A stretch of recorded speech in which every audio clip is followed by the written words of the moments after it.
Episode 108 this week, the Icarus Factor. This one, okay. It was alright. There's essentially 3 storylines in this episode rather than just one like the previous couple of episodes. So, the Enterprise headed to Space Station Montgomery. The Enterprise has a minor problem in engineering. LaForge is all worried he's going to get kicked out of his chief engineer position if he doesn't solve the problem. Data's saying, why don't you just reprogram the computer and then it'll reset everything, your problem will be solved. Picard's like, I want to go to the space station anyway. Let's go there. So they're like, well, okay.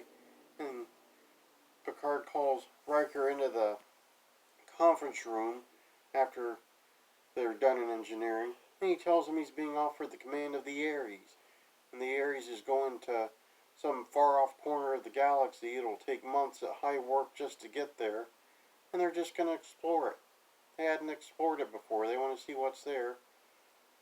Picard basically is of the mindset Riker's going to accept it, and he's prepared to let Riker go off to the command, and he'll have to pick a new first officer. At the same time, Worf's being all grumpy towards Wesley Crusher. Wesley wants to know what Worf thinks about Riker getting a new posting, and Worf screams at him. So Wesley goes to Data, and LaForge reports what happened, wants to help him. They basically tell him, figure it out on your own. Your issue you're having. And Riker gets told he's going to have somebody from the civilian posting at Starbase Montgomery come up and give him a briefing. A civilian liaison apparently coming on board. So Riker goes to the transporter room and up beams his father, whom he hadn't seen in 15 years apparently. And Commander Riker's all in shock. And his father's like, yeah, surprise, here I am. Haven't seen you in 15 years, but here's your briefing. Riker gets pretty short with him, tells him he'll meet up with him later to get the briefing, and orders security to escort him to his quarters. And Riker sat in tin forward with Chief O'Brien. O'Brien trying to figure out the nature of Riker's obvious problem. They settle on family issues, and then in walks Commander Riker's father. Half of tin forward knows who he is. They keep coming up, calling him by name, shaking his hand. Riker had no idea the crew knew his father, apparently. He was in complete shock of what was going on. And then Dr. Pulaski sat at the bar, turns and sees Commander Riker's father. And she goes over. They apparently knew each other extremely well. And they have this big reunion. Riker's upset Pulaski never mentioned this. He can't believe that Pulaski knew his father this whole time, never said a word. And then Riker on his way out tells his father he's ready for that briefing. And this whole time they're pretty much all of the mindset Riker's just going to accept the posting, and he's not really considering leaving leaving the captaincy behind. He's going to take this command.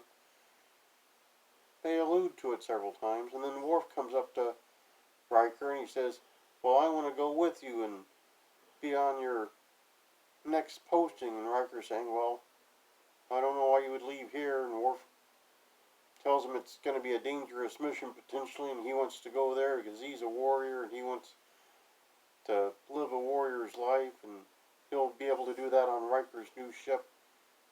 So now Riker's a little bit trepidatious. He doesn't want to take away Worf from the Enterprise, but now Worf's put him in that position. And then Riker's father comes in. He's wanting to rekindle some sort of relationship, and Riker doesn't want any of that. And so the father says, well, here's your briefing, and he hands him over a disc. And Riker's like, you could have transmitted that. And he's like, yeah, but then I wouldn't have got to see you. And there's an argument, and Father Riker says, well, it's too bad there's no Ambo Jiu-Jitsu mat around. Riker says, deck 12 in the gymnasium. And he's like, okay, we're on. And they're going to have this Ambo Jiu-Jitsu match. that's going on.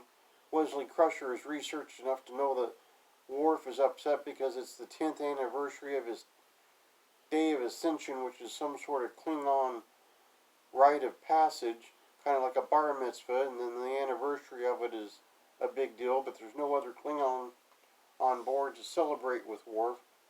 So Wesley talks LaForge and Data into having a celebration in the holodeck where they can recreate some holographic Klingons, and since they're his family, they say, they'll attend anyway, even though there's pain sticks involved.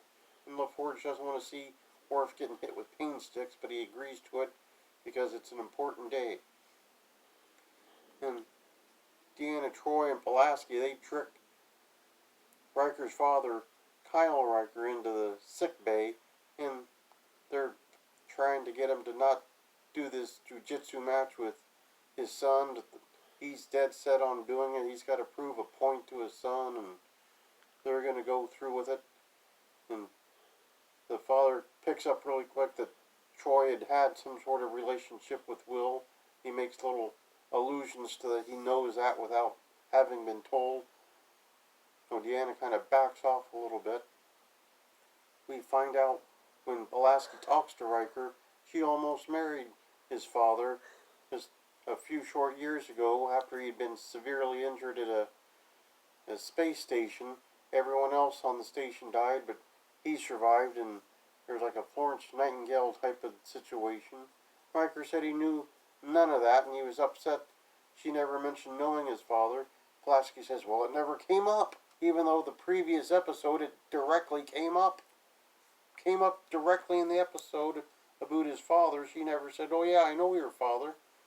She just let it go. But eventually they do this jiu-jitsu match, and they're in some sort of weird, like, foam-looking suits with helmets that have a face shield on it, and like giant Q-tip looking things that on one end has some sort of light attached to it. They just start swinging the things. They're swinging things like it's American Gladiators, even though there's some sort of sensor or light or something at the one end. It did nothing that we could tell. And while they're doing that, Worf goes through his Day of Ascension ceremony, makes the gauntlet through the Klingons as they hit him with these pain sticks, and he's all happy again. He's ready to stay on board. He's content. Everybody's all right. The two Rikers hash things out in between hitting each other with a giant Q-tip looking thing. And apparently when Will Riker's mother passed away, it was hard for the father to cope, and he got emotionally distant, and now everything's okay. They worked it out in the 2-minute jiu-jitsu match. So the end of it came when the father transports back to Montgomery base. LaForge finds out that the Starbase just recommended the exact same thing Data said they should try. So he's fine.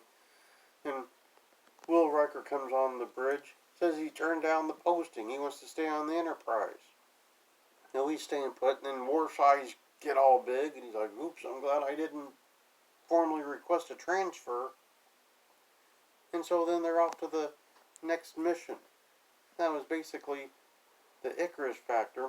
Some interesting notes in this. John Tesh of Entertainment Tonight played one of the Klingons using the pain sticks. He was uncredited, but there were a series of Entertainment Tonight episodes where they showed clips of him getting ready to play a Klingon and the scene and things of that nature. Apparently John Tesh was a big Star Trek fan, was delighted to play a Klingon.